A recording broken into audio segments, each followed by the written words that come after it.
Pozdrav, moje ime je Ćutolog, javljam se iz Portoroža i danas pričam o svojim doživljima iz kazina. 3 stvari imam da pričam danas. Prva stvar je bio jedan lik smešan mnogo.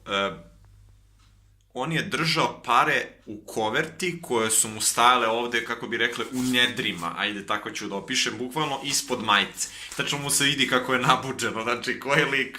I onda, pošto vadi iz koverte, onda razmišljam ono kao, brate, da li ovaj prokockava plate zaposlenima ili prokockava ono knjige za decu ili ne znam račun za struju ili ne znam nešto što je odvojio, jer vidim da nije za to, odvojio je sa strane i ono mislim ajde ja se sad smijem, nije to smešno, to je žalosno, ali je to smešno koliko dokle čovek u stvari može da ide da se upropasti i da on za pare namenjene za ono što je potrebno, on odvaja za ovo zajebavanje. I kao sve tu neće će da zaradi ili ne znam ja šta, kao da obrana nešto, nemam pojma. Druga situacija je bila s jednim likom koji tu sad sedi, igra Blackjack i sad ja ga rasturio, mislim nisam ga rasturio, igra mašina, ono, ja sam izvlačio karte, ali ajde. Poenta cele priče, vidiš mi kako se mi ljudi vežemo za, da mi nešto možemo da utičemo, u stvari sve već namešteno. Poenta priče. On je izgubio za tipa 5 minuta 100 evra. I onda kao, ja sam izgubio s tobom, neću s tobom da igram, čekam kao da te promene, a fazom on dok me promene, tipa je pola sata ima da čeka ili 15 minuta, nije ni bitno.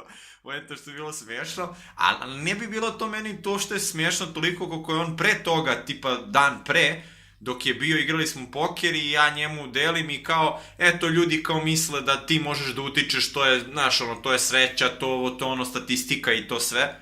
I onda sutradan mi ovo ispriča i onda ja mu kažem, pa da, ali nisam to ja izvačim iz mašine. A on kao, da, znam ja to, ali kao s tobom sam izgubio, kao to nije u redu. I poenta cele priče, da on sve razume, znači da on razumom zna da je to nemoguće da se izvede, da ja namestim ili nešto tog tipa, ili da imam sreće više od nekog drugog ili manje, ali da on svi jedno emotivno je vezan za tu priču, da on veruje da ja mogu da utičem energijom ili čime, nemam pojma, na tu kartu. Ajde, možda i mogu, otku znam, jebem mi ga, to su tajne, nemam blage veze.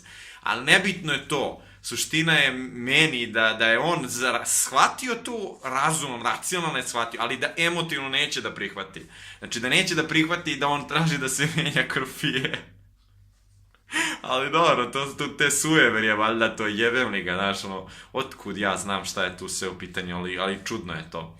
I treća situacija, jedan je počeo da gubi, delim poker, i on gubi i kao, daj bre, mešaj bolje to karte, stalno mešaš da ti dobijaš.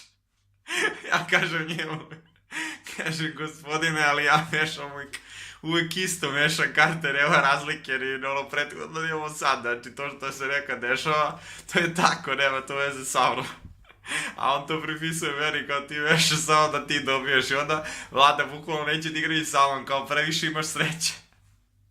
Ja kao, dobro, ajde, ali ne, to je smešno, to je izmišljotina, nego tačno vidim ono kad gubim i kad dobijem uvijek mi je smešno zato što znam da će da se okrene, da li dobio, da li gubio, uvijek će se okrenuti, neće uvijek ostati isto, ne možeš stalno da gubiš ili da stalno dobijaš, to je nemoguće. Eto, toliko o tome i onda pričam sledećom prilikom, pozdrav.